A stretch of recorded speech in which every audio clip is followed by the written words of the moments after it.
ផ្លូវចិត្តរបស់យើងមិនមែនមានសេចក្តីសុខទៅបានដោយសារមានសំណប់ចិត្តមានសំណប់បេះដូងទេព្រោះអ្វីព្រោះអាសំណប់ចិត្តសំណប់បេះដូងហ្នឹងក៏អាចធ្វើឲ្យយំបានដែរ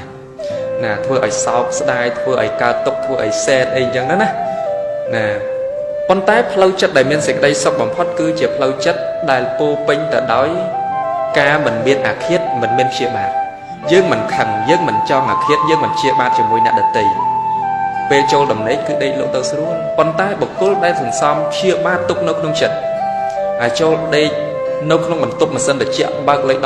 16ណាមនុស្សធម្មតាចូលទៅត្រជាក់សឹងអីនោះប៉ុន្តែវាក្តៅពីក្នុងមកដេកអត់លក់អញ្ចឹងនៅពេលដែលដេកលក់ព្រោះចិត្តវាអត់សុខណាអត់មានសេចក្តីសុខអញ្ចឹងវិធីសាស្ត្រដើម្បីទទួលបានសេចក្តីសុខទៅបានហ្នឹងគឺសម្រាប់សេចក្តីក្រោធណាក្រោធហ្នឹងវាកើតឡើងនៅក្នុងចិត្តខ្លួនយើងទេដូចមានពាក្យមួយថាចង់សម្លាប់ខ្មាំងក្នុងជាតិត្រូវសម្លាប់ខ្មាំងក្នុងចិត្ត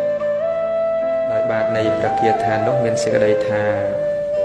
កោឋានខត្វាសុខੰសេតិសម្លាប់សេចក្តីក្រោធបានរមែងនៅជាសុខសម្លាប់សេចក្តីក្រោធបានរមែងនៅជាសុខនៅក្នុងសង្គមយើងមនុស្សគ្រប់រូបគ្រប់គ្នាដោយមែនតែនទៅទោះបីជាធ្វើកិច្ចការងារណាដតីក៏ដោយប៉ុន្តែបើគោលពីបំណងរួមគឺសុទ្ធតែជាអ្នកដែលប្រាថ្នាសេចក្តីសុខគ្រប់គ្នាទាំងអស់អត់មាននរណាម្នាក់ប្រាថ្នាសេចក្តីទុក្ខទេគ្រាន់តែថាបុគ្គលខ្លះប្រាថ្នាសេចក្តីសុខប៉ុន្តែកសាងហេតុនៃសេចក្តីទុក្ខដូច្នេះរកសុខអត់ឃើញ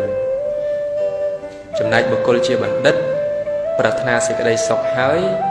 បានកសាងហេតុឬក៏ដាំហេតុដែលនាំឲ្យបានសេចក្តីសុខហ្នឹងទើបអាចជួបប្រសពសេចក្តីសុខទៅបានណា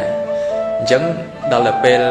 បុគ្គលដែលប្រាថ្នាសុខហើយកសាងហេតុសេចក្តីទុក្ខទោះបីជាកសាងយ៉ាងណាចង់បានសុខយ៉ាងណាក៏អត់បានសេចក្តីសុខដែរនៅក្នុងពុទ្ធសាសនាយើងសំដែងអំពីហេតុដែលនាំឲ្យកើតសេចក្តីសុខហ្នឹងមានច្រើនណាស់នៅក្នុងភាសតោវាទមានអព្យាបច្ឆੰសុខੰលោកេការមិនព្យាបាទក៏នាំមកនៅសេចក្តីសុខក្នុងលោកមានច្រើនដល់អន្លើប៉ុន្តែនៅក្នុងប្រធានបទធម៌វេលាគ្រានេះគឺតាក់ទងជាមួយនឹងសេចក្តីក្រោធណាសេចក្តីក្រោធអញ្ចឹងបើយើងស្ដាប់ក្នុងបាតនៃវិគាថាហ្នឹងសម្រាប់ក្រោធបានរមែងដេកជាសុខឬក៏រមែងនៅជាសុខ